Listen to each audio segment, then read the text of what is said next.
우리와 가장 가까운 외계인은 어디에 살고 있을까? 여러분도 한 번쯤은 이런 질문 해보셨을 겁니다.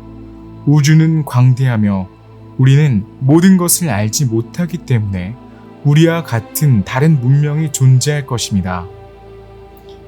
태양은 우리 은하계의 다른 많은 별들보다 젊지만 왜 우리는 아직 외계 문명의 흔적을 발견하지 못했을까요? 외계 문명은 분명 존재할 텐데 어디에 있을까요? 우리와 가장 가까운 외계인은 어디에 살고 있을까요? 여행자 여러분 환영합니다.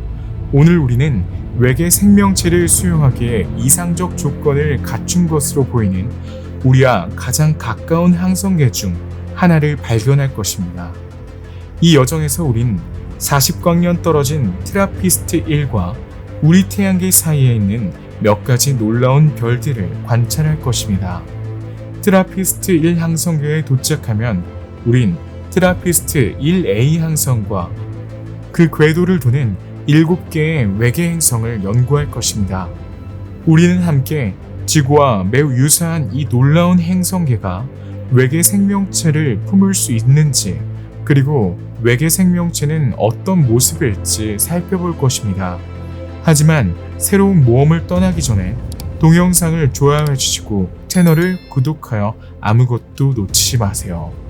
감사합니다. 이제 곧바로 트래피스트 1 항성계로 이륙하세요.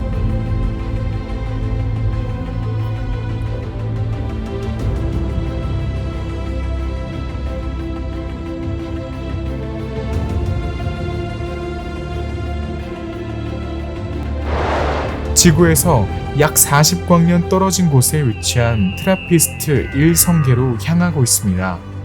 물병자리 별자리에 있는 이 별자리는 우리 은하인 은하수에 있습니다. 은하수는 지름이 약 10만 광년으로 수십 광년에 걸쳐 뻗어있기 때문에 그보다 훨씬 더 많은 킬로미터를 이동해야만 빠져나올 수 있습니다. 네, 밤하늘을 올려다보면 보이는 모든 별은 은하수의 일부입니다. 우리 나선 은하에는 3천억에서 4천억 개의 별이 있습니다. 그리고 이 수치조차도 우리 은하의 질량과 광도에 근거한 추정치이므로 우리가 생각하는 것보다 훨씬 더 많은 별이 있을 수 있습니다. 우리 은하는 관측 가능한 우주에 있는 수십억 개의 은하 중 하나에 불과하다는 사실을 알면 상당히 어지러워집니다. 가는 길에 우리는 수십만 개의 별을 가로지르며 일부는 다른 별보다 더 밝습니다. 우리는 함께 지구 근처에서 가장 주목할 만한 별들을 관측할 것입니다. 여정이 지금 바로 시작됩니다. 첫 번째 목적지는 지구에서 5.96광년 떨어진 바너드 자리 별입니다. 바너드 자리는 밤하늘에서 가장 밝은 별은 아니며 지구에서 육안으로도 보이지 않습니다. 또한 실제로 별이 아닌 셰퍼트 별도 아닙니다. 맞습니다. 셰퍼트 스타는 다름 아닌 지구에서 빛나는 금성입니다. 가장 밝은 별의 타이틀은 지구에서 8.6광년 떨어진 곳에 위치한 알파 카니스 마조리스라고 불리는 시리우스 A에게 돌아갑니다. 바너드의 별은 태양 다음으로 우리에게 가장 가까운 별도 아닙니다. 이 기록을 보유하고 있는 것은 3개의 별을 중심으로 구성된 알파 센터우리 성단입니다. 프록시마 센터우리는 이미 3만 2천년 동안 태양에 가장 가까운 별이었습니다. 앞으로도 적어도 그 정도는 유지될 것입니다. 하지만 아시다시피 우주는 끊임없이 움직이고 있기 때문에 수천 년 후에는 이 모든 것이 바뀔 것입니다. 프록시마 켄타우리는 2016년 8월 24일 이 항성계에서 지구와 매우 유사한 암석 외계 행성인 프록시마 켄타우리 B가 발견되면서 최근 더 많은 관심을 받으며 연구되었습니다.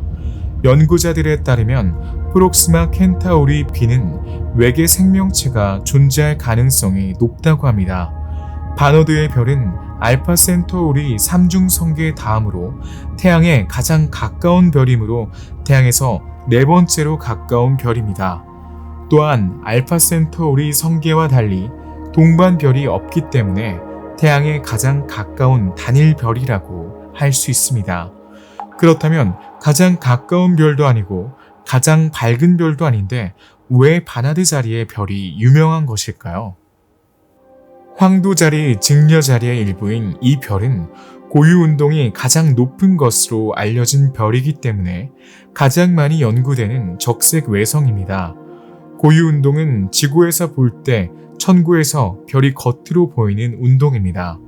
고유 운동은 1718년 영국의 천문학자이자 엔지니어인 매드먼드 헐리가 발견됐는데 그는 1850년 전 그리스 천문학자 히파르쿠스의 측정 이후 시리우스와 아크투루스의 위치가 이동한 것을 알아챘습니다. 이 별은 1916년 이 별이 다른 별에 비해 매우 높은 고유 운동을 한다는 사실을 발견한 미국 천문학자 에드워드 에머슨 바너드의 이름을 따서 명명되었습니다. 이 천문학자는 심지어 바너드 자리의 별이 연간 26cm의 운동으로 하늘에서 가장 큰 고유 운동을 한다고 주장하기도 했습니다. 이 수치는 180년에 한 번씩 보름달의 폭을 움직이는 것과 같습니다. 이제 바너드 자리의 별이 왜 특별한지 알았으니 자세히 살펴보도록 하죠. 바너드 자리는 천체의 적도에 가깝기 때문에 관측하기가 매우 쉽습니다.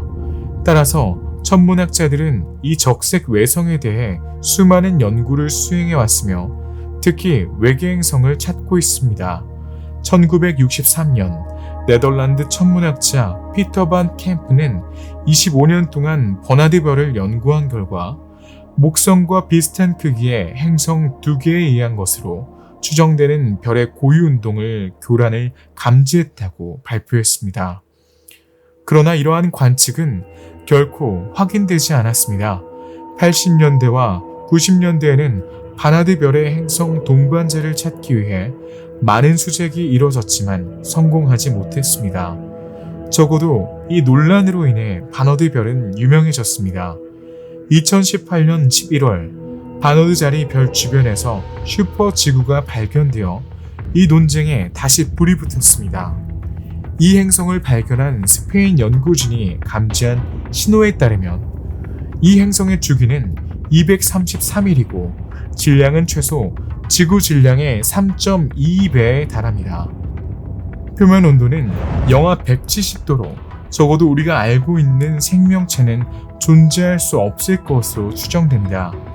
이 행성의 존재를 확인하기 위한 연구가 진행 중이며 만약 존재한다면 프록시마 센타우리 B에 이어 태양계에서 두 번째로 가까운 행성이 될 것입니다. 트라피스트 1 항성계로 떠나기 전에 바나드의 신기한 별을 살펴봅시다. 이 적색 외성은 몇 분에서 몇 시간까지 지속되는 예측할 수 없는 화려한 광도 증가를 보여줄 수 있는 별인 폭발성 범주에 속합니다.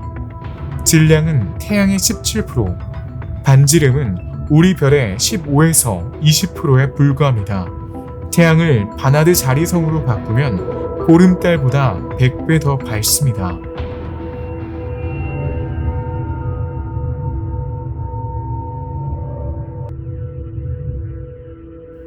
트라피스트 1을 향한 여정을 계속해봅시다. 우린 지금 지구에서 6.5광년 떨어진 남쪽 돗자리 별자리에 있습니다. 여기는 YG1049-5319라고 불리는 루만 16, 즉 루만 16A와 루만 16B라는 두 개의 갈색 외성이 25년마다 3천문 단위의 거리로 서로 공전하는 쌍성계 앞에 있습니다. 현재까지 알려진 태양계에서 가장 가까운 갈색 외성입니다. 루만 16은 알파 센타우리의 가장 가까운 별자리이자 알파 센타우리와 바나드 별에 이어 우리 태양계에서 세 번째로 가까운 별자리입니다. 이 항성계는 2013년 미국의 천문학자 케빈 루먼이 YG 망원경의 이미지를 비교하여 고유 운동이 높은 천체를 찾던 중 발견했습니다. 갈색 외성은 별과 목성과 같은 가스거성 사이에 어딘가에 있는 특이한 별입니다. 실제로 루만 16 성단에 있는 두 개의 갈색 외성은 목성처럼 줄무늬로 보입니다. 갈색 외성은 행성보다 훨씬 희귀합니다. 실패한 행성 또는 슈퍼 행성이라고 불립니다. 일반적으로 질량은 목성의 13배에서 80배로 우리 태양보다 훨씬 작은, 즉 우리 별 질량의 8% 미만입니다. 갈색 외성은 별 내부에서 일어나는 핵 융합 반응인 중수소 융합에 충분한 온도를 가지고 있으며 매우 뜨거운 헬륨 핵을 생성하여 방사선을 방출합니다. 그러나 별의 에너지원인 수소 융합 반응을 일으킬 만큼 온도가 높지 않기 때문에 갈색 외성은 서서히 냉각됩니다. 갈색 외성은 빛이 약하게 빛나고 일생 동안 광도가 감소합니다. 따라서 발견하기가 어렵습니다. 실제로 테이데 1은 1995년에야 최초로 발견된 갈색 외성이었습니다. 오늘날에는 수백 개가 알려져 있습니다. 갈색 외성 루만 16A와 루만 16B로 돌아가서 그들의 질량은 목성의 약 30배이며 밀도는 훨씬 더 높습니다. 나사의 테스 망원경으로 관측한 결과 줄무늬가 있는 이 두 갈색 외성이 목성과 이상하게 닮았다는 사실이 확인되었습니다.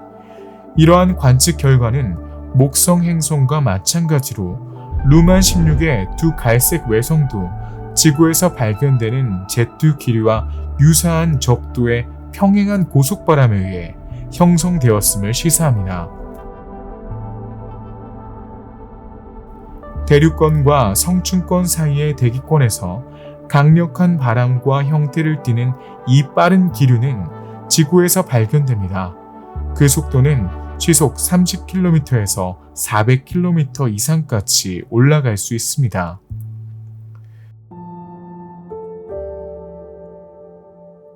테스 망원경으로 관측한 갈색 외성 루만 16B는 갈색 외성 내부에서 방출되는 빛이 통과하기 때문에 더 밝은 얇은 구름티와 두꺼운 짙은 구름티가 번갈아 가며 나타납니다. 바람의 영향으로 적도를 중심으로 띠가 더 빠르게 회전하고 극에서 소용돌이를 관찰할 수 있습니다. 목성에서처럼 말이죠. 충격적이지 않은 발견은 없습니다. 이 바람은 목성의 대기만 형성하는 것으로 생각되었지만 이제 우리는 갈색 외성의 대기에도 영향을 미친다는 것을 알게 되었습니다. 트라피스트 1 항성계로 여행을 계속해 봅시다. 잠시 멈춰서 란이라고도 불리는 엡실론 에리다니의 별을 관측해 봅시다. 지구에서 10.5광년 떨어져 있습니다. 이 별은 우리 태양과 같은 황외성도 아니고 루만 16B와 같은 갈색 외성도 아니며 바너드 자리 별과 같은 적외성도 아니라는 점에서 독특합니다. 이는 주황색 외성입니다. 주황색 외성은 주계열성이라고도 불리며 주계열성은 별의 진화와 주요 단계입니다. 주황색 외성은 광도의 색에 따라 별의 순서를 매기는 헤르츠스프룽 러셀 다이어그램에서 황외성과 적외성 사이에 위치합니다. 주황색 외성은 질량이 태양의 0.5배에서 0.8배에 달합니다. 주계열성에서 180억에서 340억 년 동안 안정적으로 존재하기 때문에 태양과 같은 황외성이 100억 년 동안 안정적으로 존재하는 것과 비교하면 긴 시간이라는 점에서 연구자들에게 흥미롭습니다. 이는 이런 종류의 별을 도는 행성에서 생명체가 발달할 수 있는 충분한 시간이 있다는 것을 의미합니다.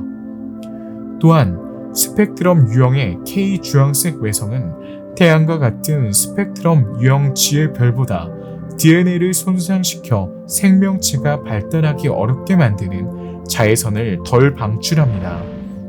또한 태양과 같은 별보다 더 많은 수를 가지고 있습니다. 다시 엡실론 에리다니 별로 돌아가 봅시다.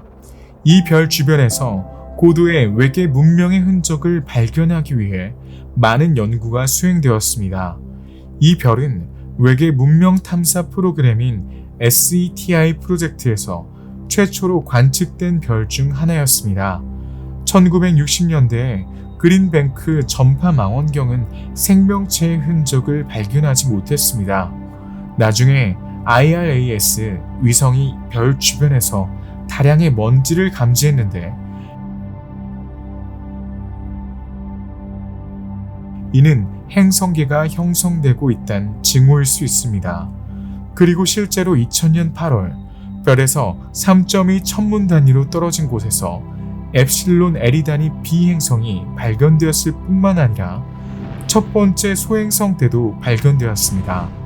두 번째 소행성 때는 나중에 2008년에 스피처 망원경으로 엡실론 에리다니에서 20 천문 단위에서 발견되었습니다. 따라서 목성과 화성 사이에 있는 소행성 때와 유사한 소행성 때 내부와 카이퍼 소행성 때와 유사한 소행성 때 외부 이렇게 두 개가 있습니다. 이 소행성 때는 별 주위를 도는 행성이 더 있다는 것을 암시합니다. 두 번째 소행성 때 바깥에는 적어도 두 개의 행성이 더 있을 수 있습니다. 허블 망원경 덕분에 우리는 목성의 약 0.63배인 엡실론 에리다니 B 행성의 질량을 결정할 수 있었습니다. 이 행성은 목성과 거의 비슷한 원형 궤도를 따라 약 7.6년 주기로 엡실론 에리다니 주위를 공전하며 태양과 목성 사이의 거리와 거의 같은 거리에 있습니다. 연구자들은 이 별의 나이가 약 8억 년이기 때문에 엡실론 에리다니 시스템을 우리 태양계의 젊은 버전으로 간주합니다. 그리고 이 태양계는 우리와 그리 멀지 않기 때문에 제임스 웹 망원경이 우리에게 몇 가지 답을 줄 수 있을 것입니다. 트라피스트 1항성계로 여행을 계속해 봅시다. 우리는 지금 30.4광년 떨어진 쌍성 HR4523에 있는 센타우리 별자리에 있습니다. 이 별계의 주별인 HR4523a는 태양과 매우 유사하기 때문에 특별합니다. 이는 질량이 태양의 약 70%이고 광도가 우리 별의 85%인 주 계열의 황색 외성입니다. HR4523a에서는 235 천문 단위로 분리된 쌍성계 HR4523의 두 번째 별은 적색 외성입니다. HR4523a를 공전하는 행성도 발견되었는데 지구 질량의 약 16배에 달하는 해왕성과 같은 행성으로 공전 주기는 122.1일입니다. 이 항성계에서는 외계 생명체가 존재하지 않을 것으로 추정되는 다른 행성이 발견되지 않았습니다. 따라서 우리는 트라피스트 1b를 향한 여정을 계속할 것입니다.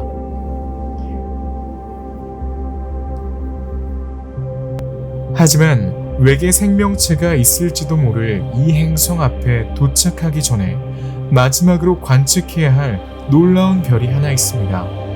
지구에서 34.6광년 떨어진 플라잉 피쉬 별자리에 있는 L9859입니다. 이 별은 적색 외성으로 최근 몇 년 동안 그 항성계에서 4개의 행성이 발견되어 뉴스에 많이 등장했습니다. 네, 2018년에 3개의 외계 행성이 발견되었습니다. 이 행성들은 아마도 텔루르 행성, 즉 지구처럼 암석과 금속으로 주로 구성되어 있을 것으로 추정됩니다. 이 행성들의 존재는 HARPS 분광기의 반경 방향 속도 방법과 테스 우주망원경의 통과 방법에 의해 확인되었습니다. 2021년에 네 번째 행성인 L98592의 존재가 발표되었습니다. 다섯 번째 행성의 존재는 현재 의심되지만 아직 확인되지 않았습니다. 천문학과 천체 물리학 저널에 실린 과학 논문에 따르면 이 5개의 외계 행성은 수성, 금성, 지구, 화성 등 우리 태양계 내부의 행성과 비슷할 것이라고 합니다. 처음 발견된 3개의 외계 행성인 L9859, B, C, D는 행성이나 대기 중에 물이 있을 수 있습니다. 천문학자들에 따르면 L9859b와 C는 건조하지만 소량의 물을 함유하고 있을 가능성이 있으며 D는 질량의 30%가 물로 이루어진 해양 세계의 가능성이 높다고 합니다. 참고로 지구의 물은 지구 질량의 1% 미만을 차지합니다. 항성계 L9859의 네 번째 행성 역시 항성의 거주 가능 영역에 있기 때문에 액체 상태의 물이 존재할 수 있을 것입니다. 방사형 속도 방법 덕분에 우리는 별에 가장 가까운 행성 L9859b가 매우 가볍다는 것을 확인할 수 있었습니다. 그 질량은 금성의 절반에 불과합니다. 이 방법으로 측정한 행성 중 가장 가벼운 행성입니다. 천문학자들은 제임스 웹의 관측뿐만 아니라 아직 칠레 사막에 건설 중이며 2026년 이전에 발사되지 않을 유럽 남방 천문대의 초대형 망원경의 발사도 간절히 기다리고 있습니다. 네, 현재의 망원경과 기기는 별 L9859를 공전하는 행성만큼 작은 텔루르 행성의 대기를 연구할 만큼 강력하지 않기 때문입니다. 트라피스트 1 항성계는 이 항성계에 매우 유사하며 이 외계 행성은 지구와 훨씬 더 유사하다는 것을 알 수 있습니다.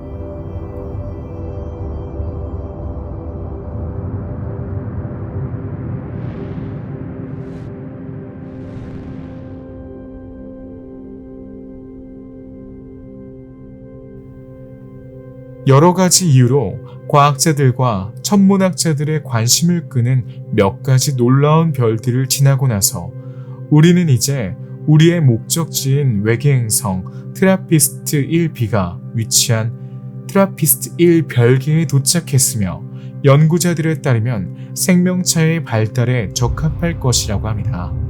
지구에서 40광년 떨어진 물병자리 별자리에 있습니다. 천문학자들은 별의 거주 가능 영역에서 가장 많은 암석 행성을 보유한 기록을 보유하고 있는 이 별계에 매료되었습니다. 지구와 화성 2개가 있는 반면 트라피스트 1에는 3개에서 6개가 있기 때문입니다. 먼저 트라피스트 1 항성계의 중심인 트라피스트 1a 항성부터 살펴봅시다.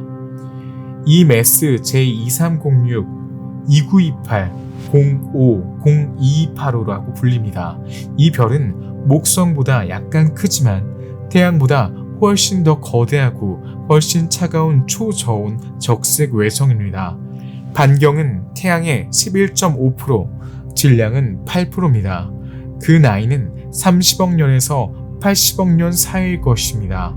이상하게도 그것은 많은 금속을 포함하고 있는데 이는 적색 외성이 태양과 같은 별보다 훨씬 적은 금속을 함유하고 있다는 모델과 모순됩니다. 트라피스트 1과 같은 별은 태양보다 400배에서 500배 더 오래 살 수 있는 능력을 가지고 있습니다. 태양은 약 100억 년을 살 수 있지만 트라피스트 1a는 최대 11,000억 년까지 살 수 있습니다. 우주가 아주 오래되어 별을 형성하는 데 필요한 가스가 고갈될 때 트라피스트 1a는 확실히 마지막 남은 별 중 하나가 될 것입니다. 어지러울 정도로 말이죠. 트라피스트 1a는 1999년에 천문학자 존 기지스와 그의 동료들에 의해 발견되었습니다. 16년 후 이 별을 도는 행성 중 3개가 벨기에 망원경 트라피스트에 발견되었습니다. 천문학자들은 칠레와 모로코에 설치된 2개의 트라피스트 망원경에서 얻은 정보와 카나리아 제도, 하와이, 남아프리카에 있는 다른 4개의 망원경에서 얻은 정보를 교차 분석하여 4개의 행성을 더 발견했습니다. 트라피스트 1 행성계에는 최소 7개의 암석 행성이 있으며 모두 지구와 비슷하거나 질량이 비슷한 반경을 가지고 있습니다. 트라피스트 1 항성계의 행성들은 항성으로부터 매우 작은 거리에서 궤도를 돌고 있는데, 관측에 따르면 수성에서 태양까지의 거리보다 6배에서 40배 더 가까울 것입니다. 따라서 이 행성계는 매우 작습니다. 모든 행성이 수성보다 작은 궤도를 돌고 있습니다. 이 7행성의 공전 주기는 매우 짧습니다. 행성 B의 경우 하루 반에서 행성계에서 가장 바깥쪽에 있는 행성 H의 경우 19일로 수성이 우리 태양보다 항성의 6배나 더 가깝지만 공전 주기는 매우 짧습니다. 이 행성들의 또 다른 특징은 서로 거의 공명하고 있다는 것입니다. 트래피스트 1H 행성이 2번 공전하는 동안 행성 B, C, D, E, F, G는 각각 24번, 15번, 9번, 6번, 4번, 3번 공전합니다. 이 행성계가 얼마나 놀라운지 깨달을 수 있도록 트라피스트 1에 알려진 7개의 행성 각각을 더 자세히 관찰해 보겠습니다. 트라피스트 1A 별에 가장 가까운 행성은 트라피스트 1B 행성으로, 행성이 그 앞을 지날 때 별의 빛의 변화를 감지하는 통과 방법을 사용하여 2016년에 발견되었습니다. 지름은 14,284km로 지구의 12,742km에 비해 1.121배나 더 크지만 질량은 지구와 비슷합니다. 평형 표면 온도는 118도입니다. 따라서 표면의 평형 온도가 영하 19도인 지구보다 더 뜨겁습니다. 트라피스트 1B는 1.5일에 한 번씩 항성 주위를 공전합니다. 트라피스트 1B의 표면 온도가 높은 것 외에도 트라피스트 1A와 외계 행성의 근접성 때문에 별의 중력 효과가 매우 중요합니다. 트라피스트 1B는 별에서 불과 0.01 천문 단위, 즉 150만 킬로미터 떨어진 곳에 위치했기 때문입니다. 다행히 트라피스트 1A는 초저온 적색 외성입니다. 2018년에 발표된 분광학적 관측 결과와 밀도 분석 결과, 트라피스트 1B의 대기는 매우 두껍고 뜨겁고 지구나 금성보다 훨씬 더 크다는 몇 가지 특징이 밝혀졌습니다. 이산화탄소가 풍부할 가능성이 높습니다. 트라피스트 1B는 항성과 매우 가깝기 때문에 조성력으로 인해 멘틀이 마그마로 구성될 것이며 목성의 위성인 이오처럼 화산 폭발이 일어날 것입니다. 처음 두 행성인 트라피스트 1B와 C를 관측한 결과 이 행성들은 수소가 지배하는 구름 없는 대기를 가지고 있지 않다는 결론을 내렸습니다. 그러나 대기가 어떻게 구성되어 있는지 정확히 알지 못하며 몇 가지 가설이 남아 있습니다. 구름이 없는 수증기 대기를 가지고 있을 수도 있고, 지구보다 훨씬 밀도가 높고 따뜻하며 이산화탄소가 풍부한 금성과 같은 대기를 가지고 있을 수도 있습니다. 천문학자들의 관측에 따르면 금성형 대기는 지구가 8km, 금성이 15.9km인데 비해 금성은 52km로 이웃 행성보다 훨씬 더 두꺼울 것입니다. 트라피스트 1C는 1A에 이어 두 번째로 가까운 외계 행성으로 질량이 지구의 약 116%에 달하는 트라피스트 1 행성계에서 가장 거대한 행성입니다. 또한 트라피스트 1 행성계에서 세 번째로 큰 행성이기도 합니다. 트라피스트 1B와 마찬가지로 크기는 지구와 비슷하며 지름은 14,016km, 공전 주기는 약 2.42일 58시간입니다. 평형 온도는 약 62도입니다. 항성으로부터 0.015 천문 단위, 즉 225만 킬로미터 떨어진 곳에 위치해 있습니다. 이는 지구와 태양 사이의 거리의 1.6%에 해당합니다. 여기에 표시된 거리는 상대적이라는 점을 알아두세요. 네, 트라피스트 1c는 항성과 매우 가깝지만 항성은 태양보다 훨씬 적습니다. 따라서 이 행성은 지구보다 2.1배의 햇빛만 받습니다. 이에 비해 금성은 지구의 1.9배에 달하는 햇빛을 받게 됩니다. 트라피스트 1b와 마찬가지로 행성 C는 목성의 위성 이오와 비슷한 조석 압력으로 인해 지질학적으로 매우 활발할 것입니다. 트라피스트 1c 역시 암석으로 구성되어 있으며 금성과 매우 흡사한 두꺼운 대기를 가지고 있어 표면 온도가 높은 것으로 추정됩니다. 그러나 행성 C의 대기는 행성 B의 대기보다 더 얇을 것입니다. 트라피스트 1d는 외계 생명체가 살 수 있는 좋은 후보이기 때문에 우리가 관심을 갖는 외계 행성 중 하나입니다. 2016년 트라피스트 1계에서 처음 2개의 외계 행성이 발견되었을 때만 해도 행성 B와 C에 속하지 않는 2개의 통과 행성이 제3의 행성으로 추정되었지만 이에 대한 자세한 내용은 알려지지 않았습니다. 새로운 관측 결과 이 행성은 행성이 아니라 트라피스트 1d와 2라는 2개의 행성이라는 것이 밝혀졌습니다. 트라피스트 1d는 질량이 지구의 30%인 비교적 작은 외계 행성입니다. 알려진 트라피스트 1 행성계 중 가장 질량이 작습니다. 지구보다 햇빛을 4.3%만 더 받기 때문에 거주 가능 영역의 한계에 있습니다. 평균 표면 온도는 9도이지만 이 행성은 동기 자전 중이기 때문에 별이 비추는 부분은 더 따뜻하고 물은 액체 상태이며 비추는 부분은 더 차갑고 고체 상태일 것입니다. 트라피스트 1d는 4.051 또는 97시간 만에 별을 완전히 돌게 됩니다. 별과 별 사이의 거리는 지구와 태양 사이의 거리의 약 2.2%입니다.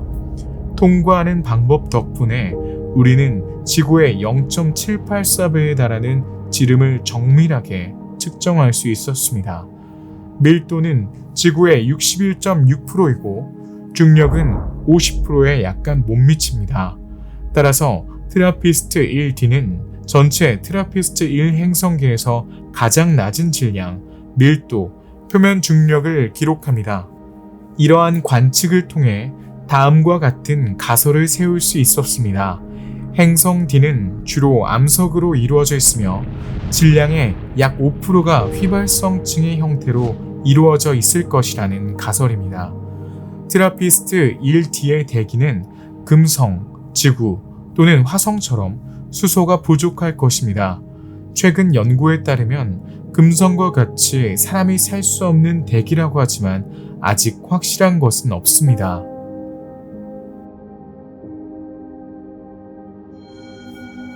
트라피스트 1 행성계의 네 번째 행성은 트라피스트 1, 2로 다섯 번째와 여섯 번째 행성인 F와 G와 마찬가지로 A의 거주 가능 영역에 있습니다. 이는 질량, 반지름, 밀도, 중력 등 지구와 많은 공통점을 가지고 있습니다. 지름은 지구의 0.9배, 질량은 지구의 질량의 0.7배입니다. 트라피스트 1 행성계의 다른 행성들과 마찬가지로 구름이 없고 수소가 지배하지 않는 조밀한 대기를 가지고 있습니다. 2018년 11월 생명체가 존재할 가능성이 가장 높은 트라피스트 1 행성으로 지정된 것은 2입니다. 그것은 이웃 행성과 구별되는 몇 가지 특징을 가지고 있다고 말합니다. 트라피스트 1은 암석과 철로만 구성된 유일한 행성이며 지구보다 밀도가 높은 유일한 행성입니다. 따라서 C는 전체가 암석으로 이루어져 있지만 대기가 두꺼워 E보다 밀도가 낮습니다. 따라서 행성 E는 표면이 단단한 지구와 비슷한 구성을 가질 것으로 생각됩니다. 이의 평균 표면 온도는 영하 27도이지만 행성의 대기가 두꺼우면 훨씬 더 따뜻할 수 있습니다. 이는 약 6일, 즉 146시간이 조금 넘는 시간 동안 항성 주위를 공전합니다. A까지의 거리는 지구에서 태양까지의 거리의 3%에 조금 못 미칩니다. 하지만 문제의 별이 적색 외성이라는 사실을 잊지 마세요. A에 매우 근접해 있음에도 불구하고 네 번째 행성은 지구가 태양으로부터 받는 빛의 60%만 받습니다. 만약 우리가 트라피스트 1, 2에 있다면 이 별은 지구에서 볼 때 태양보다 4배 더 크게 보일 것입니다. 이제 트라피스트 1 행성계의 5번째 행성인 트라피스트 1F를 관측하겠습니다. 이 행성 역시 이웃 행성인 행성 2와 마찬가지로 행성 A의 항성의 거주 가능 영역에 있으며 지름은 지구의 약 1.045배로 지구와 매우 가깝습니다. 표면의 평형 온도는 영하 54도입니다. 질량은 지구의 0.68배, 중력은 지구의 62%입니다. 행성 F의 공전 주기는 지구의 9.1입니다. 관측에 따르면 행성 F는 매우 높은 압력과 온도에서 거대한 수증기 봉투를 가진 암석으로 이루어져 있습니다. 이 행성은 현재 이산화황에서 나오는 비생물성 산소가 풍부한 대기가 있는 두꺼운 바다로 덮여 있을 가능성이 있습니다. 나사에 따르면 지구는 얼음, 암석 또는 액체 물로 덮여 있을 수 있으며 하늘에는 물구름이 있을 수 있다고 합니다. 트라피스트 1 시스템의 6번째 행성이자 행성 C에 이어 두 번째로 거대한 이 행성의 이름은 논리적으로 행성 G이며 항성의 거주 가능 영역의 외곽 한계에 위치해 있습니다. 지구에서 약 12.351 주기로 항성 주위를 공전합니다. 지구보다 크고 밀도도 낮기 때문에 천문학자와 천체 물리학자들은 이 행성에 물이 있다고 믿습니다. 대기가 없다면 두꺼운 얼음청으로 덮여 있을 가능성이 매우 높습니다. 그러나 수증기 대기가 매우 두꺼우면 해양 행성일 수도 있습니다. 또한 궤도의 변화가 적다는 것은 기후가 매우 안정적이어야 함을 시사합니다. 행성 H는 트라피스트 1 행성계에서 7번째이자 마지막으로 알려진 행성으로 행성계에서 가장 바깥쪽에 위치한 행성입니다. 질량은 지구의 약 3분의 1, 크기는 지구의 77%에 불과합니다. 따라서 트라피스트 1 행성계에서 알려진 행성 중 가장 작습니다. 지구 18.871 주기로 항성 주위를 공전합니다. 트라피스트 1 행성의 밀도는 지구의 56% 정도로 낮기 때문에 물이 풍부한 이웃 행성과 비슷할 것으로 추정됩니다. 지구가 태양으로부터 받는 태양 플럭스의 13%만 받기 때문에 행성 H의 물은 두꺼운 얼음 껍질로 덮여 있을 가능성이 높으며 평형 표면 온도는 영하 104도로 우리 남극과 거의 같은 온도입니다. 트라피스트 1H계에서 7번째로 알려진 이 행성은 조수에 의해 가열되는 지하 바다를 품고 있을 수 있습니다. 만약 그렇다면 이 외계 행성에는 간헐천 분출과 같은 빙화산 활동이 있을 수 있습니다. 일부 천문학자들은 트라피스트 1시간 너머에 8번째 행성이 있을 수 있다고 믿습니다. 이 행성은 화성 크기일 것입니다. 그러나 이 가설을 확인하려면 추가 관측이 필요합니다.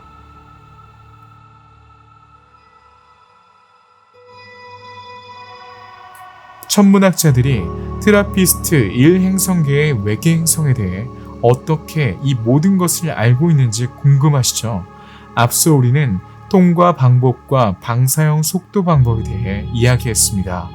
이 방법들이 어떻게 작동하는지, 그리고 이 방법들이 어떻게 광활한 우주에서 새로운 외계 행성을 발견할 수 있게 해주는지 더 자세히 살펴볼 것입니다. 오늘날 은하수에는 5,000개 이상의 외계 행성이 알려져 있습니다. 하지만 이보다 훨씬 더 많은 행성이 있을 것으로 추정됩니다. 이러한 행성을 발견하기 위해 과학자들은 통과 방법과 방사상 속도 방법이라는 두 가지 방법을 사용합니다. 실제로 두 가지 방법은 상호 보완적인 정보를 제공하기 때문에 자주 사용됩니다. 즉, 궤도 통과 방법을 사용하면 외계 행성의 궤도 주기와 반지름을 알 수 있고, 방사성 속도 방법을 사용하면 궤도 주기는 물론 여러 외계 행성의 존재 여부도 알 수 있습니다. 두 가지 방법을 결합하면 질량과 밀도를 구할 수 있으며 추론을 통해 행성의 성질을 얻을 수 있습니다.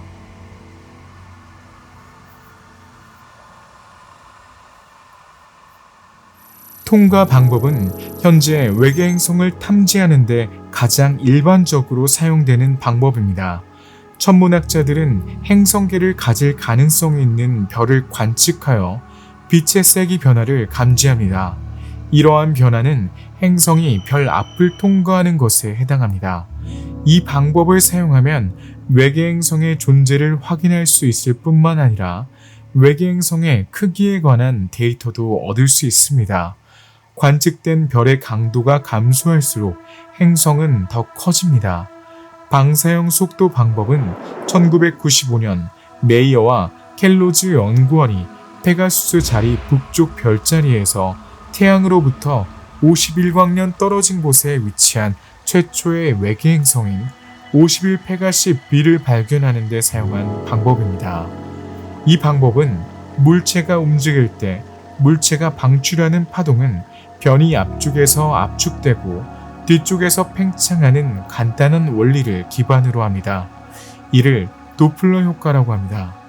행성이 항성 주위를 공전할 때 중력의 영향으로 항성이 약간 움직이게 됩니다. 그런 다음 천문학자들은 별이 방출하는 파동의 효과를 관찰하고 궤도에 외계 행성이 존재한다고 결론을 내립니다. 이 방법 덕분에 행성의 질량과 공전 주기에 대한 정보를 얻을 수 있으므로 통과 방법에서 제공하는 정보를 보완할 수 있습니다. 그런 다음 통과 시간 변화 또는 TTV를 측정하면 외계 행성의 질량에 대한 추정치를 개선할 수 있습니다. 행성이 단독으로 공전하거나 주변의 다른 행성으로부터 충분히 멀리 떨어져 있을 때는 케플러 공전 궤도라고 하는 주기적 공전 궤도를 따라 항성 주위를 공전합니다. 이 행성의 일련은 고정되어 있습니다. 그러나 다른 외계 행성의 중력에 의해 궤도가 교란되면 더 이상 그렇지 않습니다. 이것이 천문학자 우르뱅르 베리에가 천왕성 궤도의 불규칙성만으로 해왕성의 존재와 우리 행성계에서의 위치를 예측할 수 있었던 방법입니다. 트라피스트 1 행성계의 경우 행성들이 모두 서로 매우 가깝기 때문에 이웃 행성들에 의해 궤도가 교란됩니다. 따라서 공전 주기가 주기적이지 않고 항상 수십 분까지 약간의 전진 또는 약간의 지연이 있습니다. 이러한 지연과 전진을 트랜짓 타이밍 변동이라고 합니다. 이 측정은 공전 주기, 공전 궤도의 편심 또는 기울기와 같은 외계 행성의 궤도 특성에 대한 귀중한 정보를 천문학자에게 제공합니다. 트라피스트 1의 7 외계 행성은 특별합니다. 먼저 그 구성에 대해 이야기해 보겠습니다. 이 행성들은 모두 목성이나 토성 같은 가스 행성이 아닌 암석 행성입니다. 모두 지구와 비슷한 질량을 가지고 있습니다. 리에주 대학의 천문학자 연구팀이 행성 내부를 탐사하여 밀도를 측정한 결과 이들 행성의 밀도는 모두 거의 같으며 이는 행성들의 구성이 다소 유사하다는 것을 보여줍니다. 이론적으로는 세 가지 유형의 구성이 있을 수 있습니다. 외계 행성은 핵이 없고 다른 원소가 섞인 철로 이루어진 암석 표면을 가지고 있을 수 있습니다. 또는 암석 표면과 철로 된 핵을 가지고 있으며 지구보다 비례적으로 작을 수 있습니다. 세 번째 가능성은 트라피스트 1 행성 중 일부는 해양 표면과 큰 핵을 가지고 있을 가능성이 있습니다. 이는 아마도 행성 A 항성에서 가장 멀리 떨어진 행성 FGH의 경우일 것입니다. 트라피스트 1의 행성은 철, 산소, 실리콘, 마그네슘과 같은 지구에서 발견되는 물질로 구성될 것입니다. 지구보다 밀도가 낮은 것은 철의 비율이 낮거나 행성에 물이 존재하기 때문으로 설명할 수 있습니다. 첫 번째 가설은 이 행성들에는 핵이 없거나 질량이 매우 낮은 핵이 있다는 것을 의미합니다. 또는 철이 산소와 반응하여 산화되어 생성된 산화철, 즉 녹으로 핵이 구성되어 있을 수도 있습니다. 두 번째 가설에 따르면 트라피스트 1의 행성은 지구보다 물이 더 풍부할 것입니다.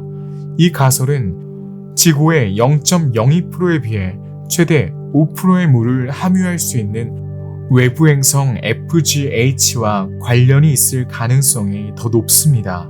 트라피스트 1의 행성 구성에 대해 더 많이 알고 진실과 거짓을 구분하려면 제임스 웹의 관측을 기다려야 합니다. 7개의 행성은 모든 행성에 매우 가깝습니다. 우리 행성계와 비교하면 마치 태양에서 가장 가까운 행성인 수성의 궤도에 모두 있는 것과 같습니다.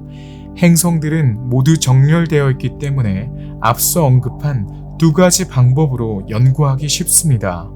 7행성은 동기 자전을 하고 있을 가능성이 매우 높으며 이는 행성들이 항성에 대해 항상 같은 얼굴이 보일 것임을 의미합니다. 요약하자면 7행성을 세 그룹으로 나눌 수 있습니다. 행성 A에 가장 가까운 처음 새 행성, 즉 행성 BCD는 동일한 대기를 가질 것입니다. 표면에 액체 상태의 물이 존재할 가능성은 낮지만 제한된 지역에서는 존재할 가능성이 있습니다. 다음 세 개의 외 행성인 트라피스트 1, EFG는 표면에 액체 상태의 물이 바다가 있고 대기가 지구와 비슷할 수 있습니다. 7번째 외계 행성은 얼음 행성이 될 것입니다.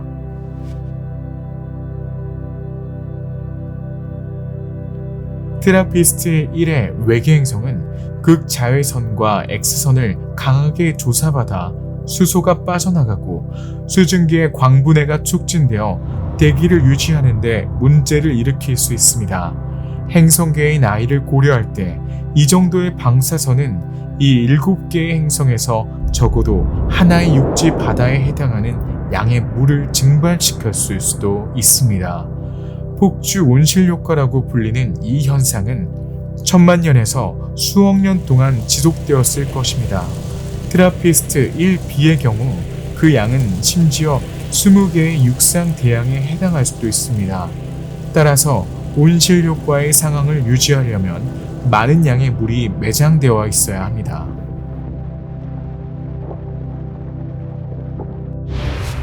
또한 트라피스트 1A는 활동 중이며 강력한 항성 폭풍을 일으켜 거주 가능 영역에 일시적으로 관찰되는 것보다 더 멀리 떨어져 있을 수 있습니다. 이러한 항성 폭풍은 또한 이러한 외계 행성의 대기를 변화시킬 수 있습니다. 이러한 질문에 답하기 위해 천문학자들은 분광학을 통해 외계 행성의 대기 구성을 연구하기 위해 기다리고 있습니다. 보르도 천체 물리학 연구소의 숀 레이몬드와 그의 연구팀은 트라피스트 1 행성의 형성이 태양계의 텔루르 행성보다 10배에서 20배 빠르다는 결론을 내린 연구를 네이처 천문학 저널에 발표했습니다.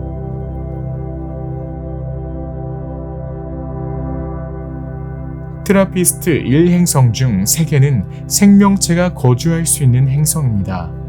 트라피스트 1, D, E 그리고 아마도 F. 사람이 살 수 있으려면 행성이 암석이어야 하고 별과 너무 가깝지도 너무 멀지도 않아야 물이 액체 형태로 존재할 수 있습니다. 트라피스트 1B와 C는 별에 너무 가까워서 너무 뜨겁기 때문에 물이 증기 형태로만 존재하는 것입니다.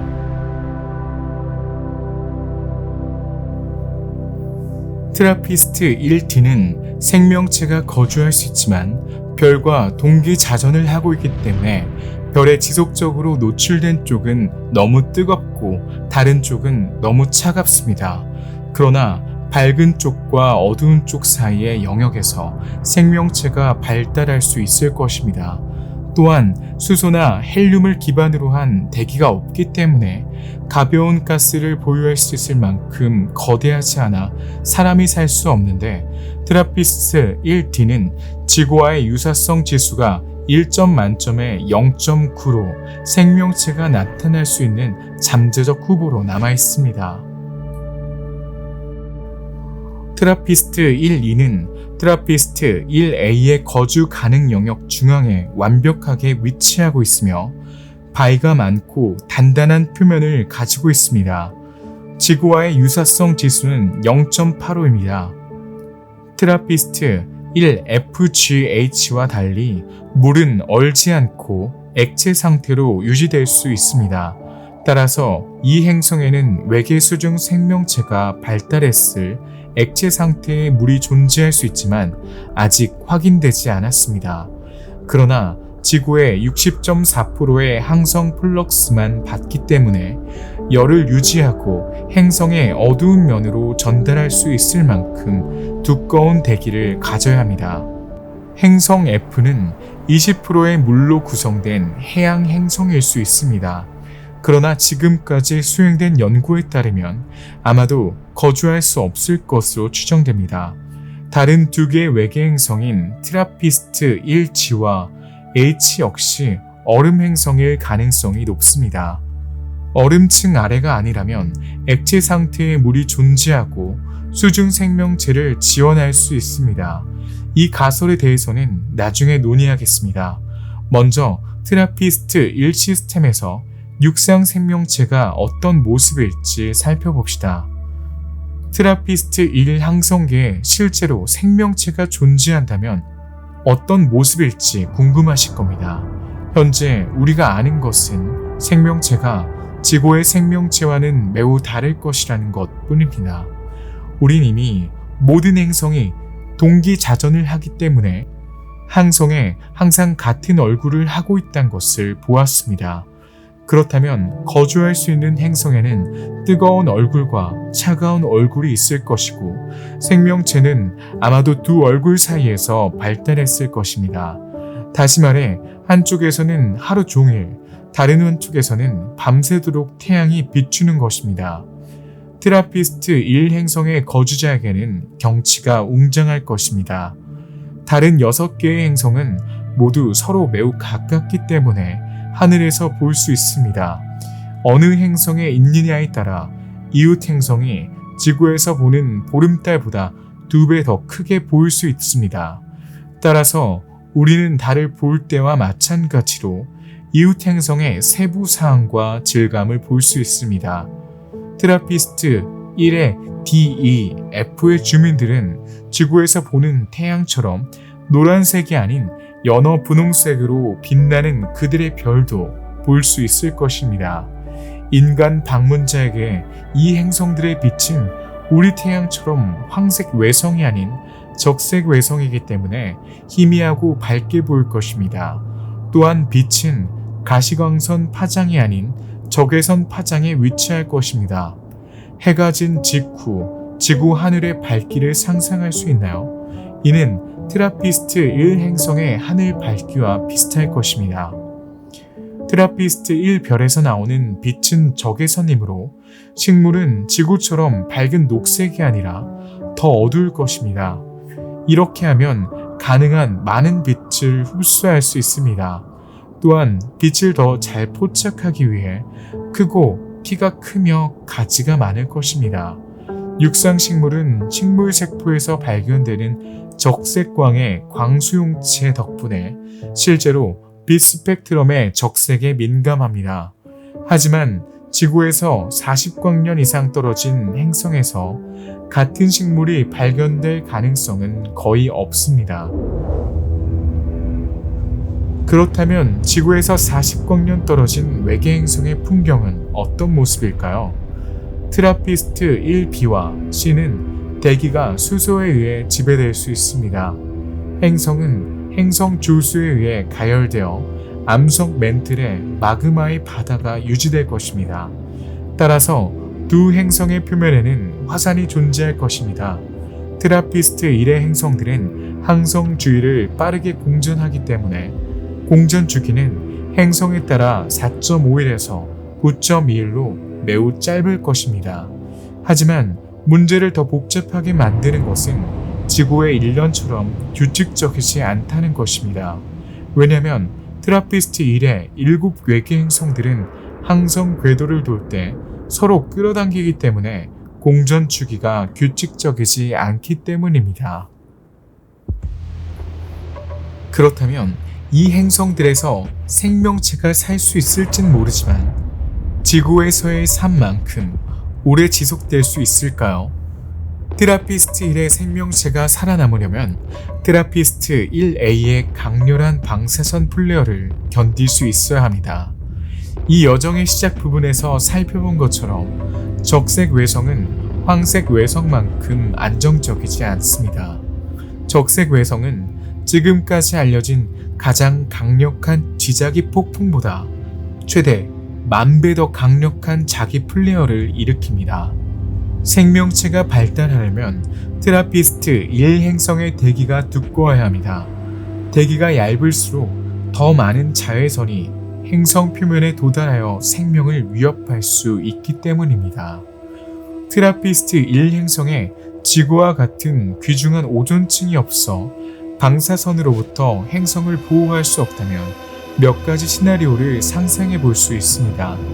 두 번의 폭발 사이에 생명체가 발달할 시간이 있었다고 가정을 해봅시다. 지능적인 문명의 단계에 도달하고 트라피스트 1A의 에너지 폭발로부터 스스로를 보호할 수 있는 인프라를 구축할 시간이 있었을까요? 트라피스트 1 행성의 생명체는 생존을 위해 지하로 피신을 해야 했거나 자외선으로부터 자신을 보호하는 전략을 개발했을 가능성이 있습니다. 해양 행성일 수 있는 행성 F 또는 G와 같은 행성의 경우 수중 생명체가 자외선으로부터 보호받는 심해에서 발달할 수 있습니다.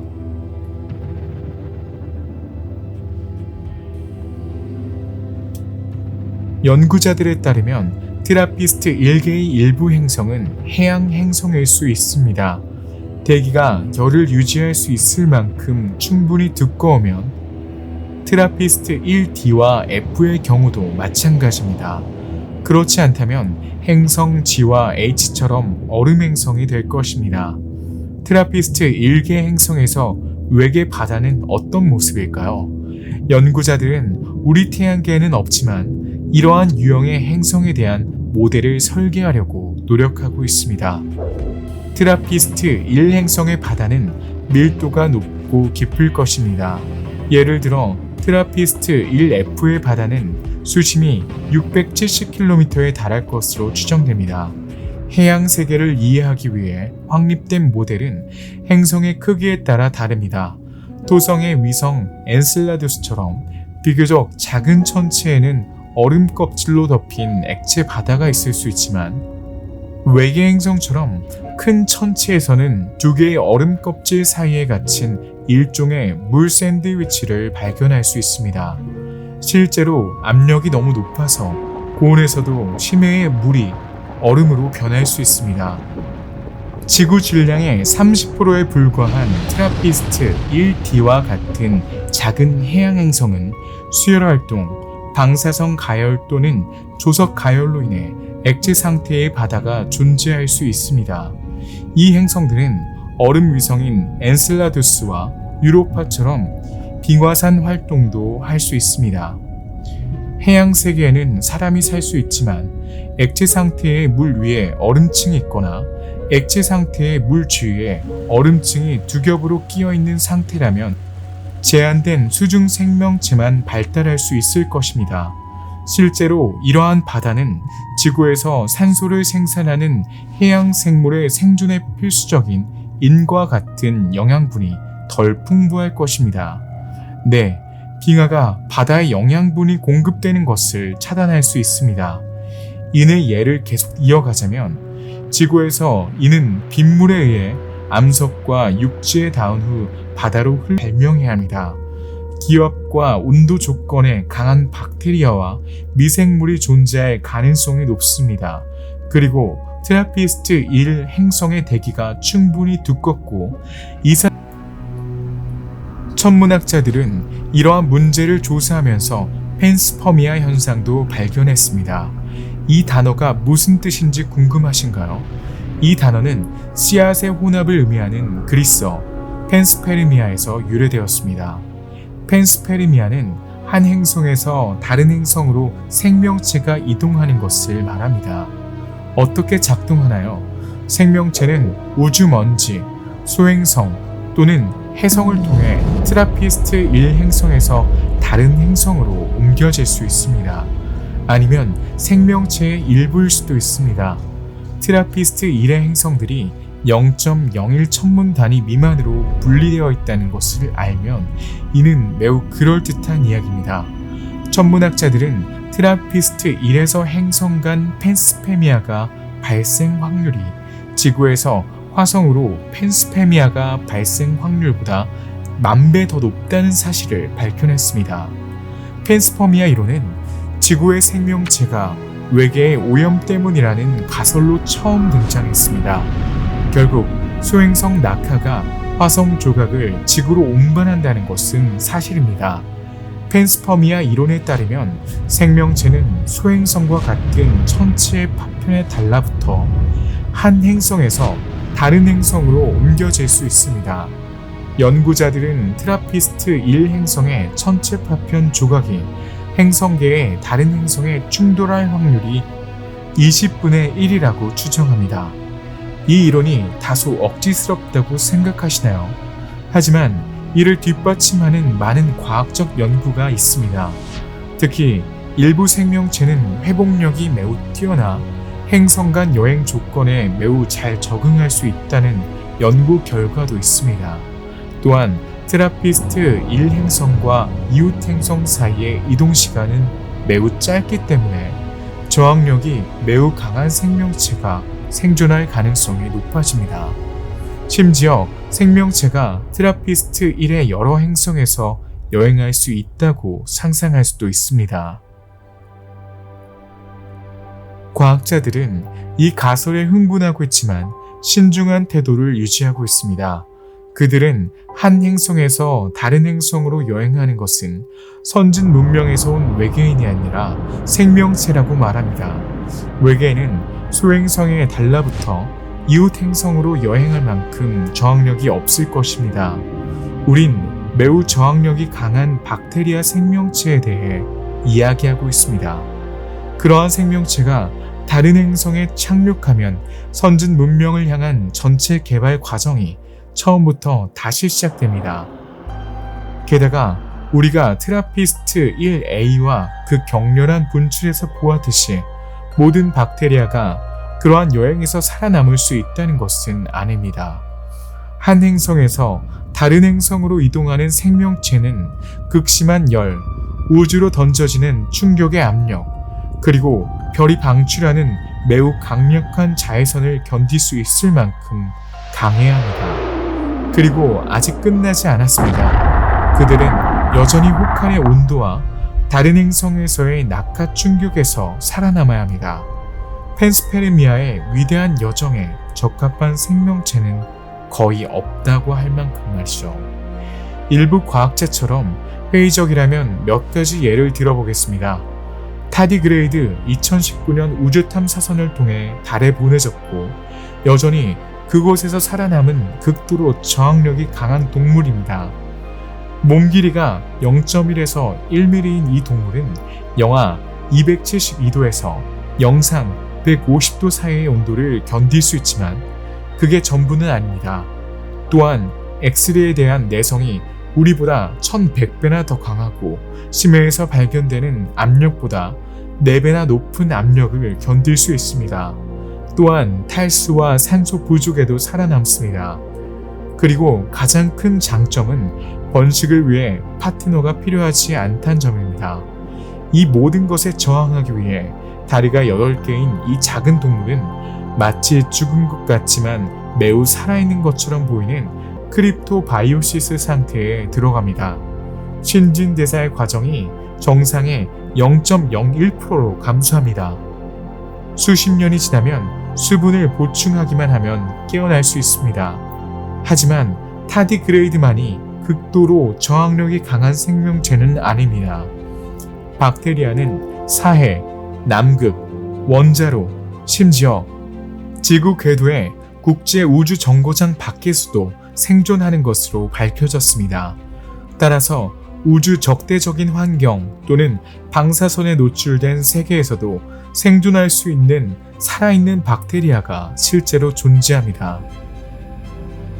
과학자들은 이 모든 질문에 대한 답을 찾기 위해 트라피스트 1개의 행성들을 더 탐사할 계획입니다.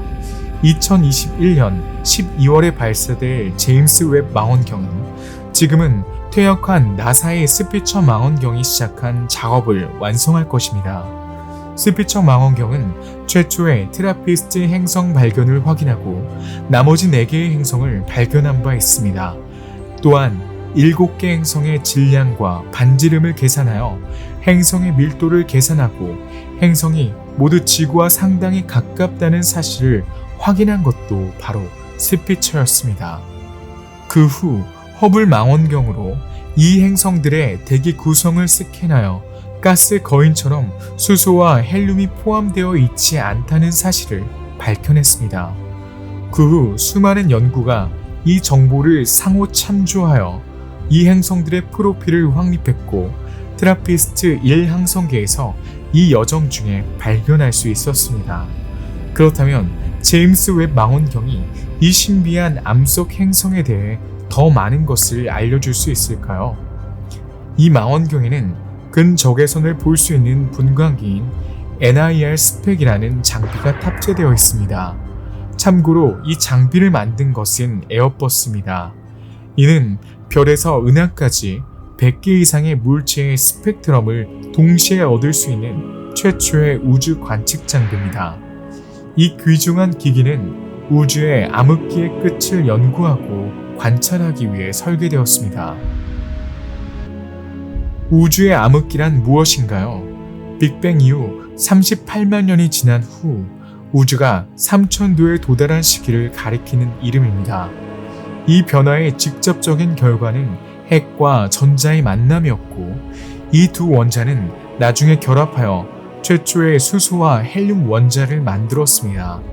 이 순간 우리는 방사선이 물질에서 분리되었다고 말합니다. 광자의 방사선은 더 이상 우주에 흡수될 수 없었고 우주가 빛에 투명해졌습니다.